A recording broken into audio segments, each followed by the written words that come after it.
முதலாவது கட்டமாக செல்வாவினுடைய தலைமைத்துவத்தில் என்ன செய்கின்றார்கள்? யூதா தேசத்துக்கு போகின்றார்கள். இரண்டாவது கட்டமாக எஸ்ராவுடைய தலைமைத்துவத்தில் என்ன செய்கின்றார்கள்?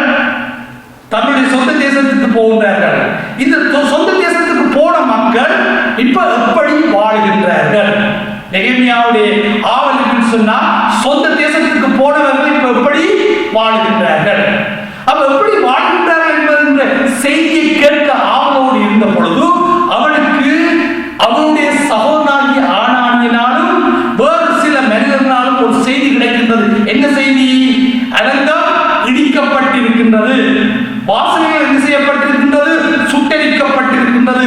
அங்கே வாழ்கின்ற மக்களோ பாடுகளையும் துன்பங்களையும் கஷ்டங்களையும் வேதனைகளையும் அனுபவித்துக் கொண்டிருக்கின்றார்கள். இதுதான் அவனுக்கு கிடைத்த செய்தி. கிடைத்த செய்தி எப்படிப்பட்ட செய்தி? மிகவும் இதயத்தை உடைக்கின்ற செய்தி.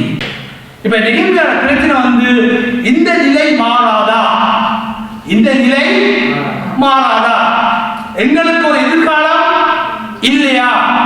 எங்களுக்கு ஒரு விடிவு காலம் இல்லையா? நாங்கள் இப்படியே வாழ்ந்து இப்படியே அழிந்து போறதா? ஒரு வகையில் சொல்ல போனால் இந்த இடிபாட்டுக்குள்ளே, இந்த கஷ்டத்துக்குள்ளே, இந்த துன்பத்துக்குள்ளே வாழ்கின்ற மக்களுடைய எண்ணப்பாடு என்னன்னு சொன்னால் இதுதான் எங்களுடைய விதி, இதுதான் எங்களுடைய விதி. எங்களுக்கு ஒரு மீட்பு இல்லையா? ஒரு மாற்றம் இல்லையா? இப்ப நெகேமியா இந்த செய்தியை கேட்ட உடனே நெகேமியா என்ன செய்யறான்? இதயம் உடைக்கின்றது, அழுகிறான், துக்கிக்கின்றான். என்ன செய்யறான்? உபவாசித்து பரலோகத்தில் இருந்த தேவனை நோக்கி மன்றாடுகின்றான். இந்த அலங்கம் வெளிப்படுவதற்கு காரணம் ஏன்?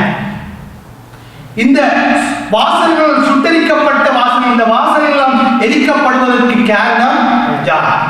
இந்த துன்பத்தை எல்லாம் நாங்கள் அனுபவிக்கிறதுக்கு காரணம் யார்? நாங்கள் நாடோடிகளாக நாடு கடத்தப்பட்டதற்கு காரணம் யார்? இந்த சிறையிருப்புக்குள்ளே போனதற்கு காரணம் யார்? இந்த அகதியில் ஆக்கப்பட்டதற்கு காரணம் யார்? யார் காரணம்?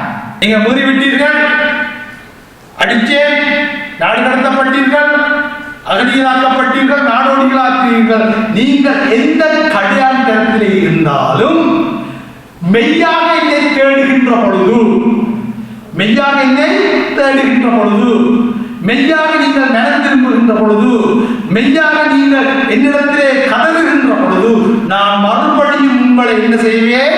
சேர்த்துக் கொள்வேன். நீங்கள் எந்த கடையாண்டத்தில் இருந்தாலும், எந்த தேசத்தில் இருந்தாலும் நீங்கள் என்னை தேடுகின்ற பொழுது நான் மறுபடியும் உங்களை என்ன செய்வேன்? சேர்த்துக் கொள்வேன். யார் சொன்னது?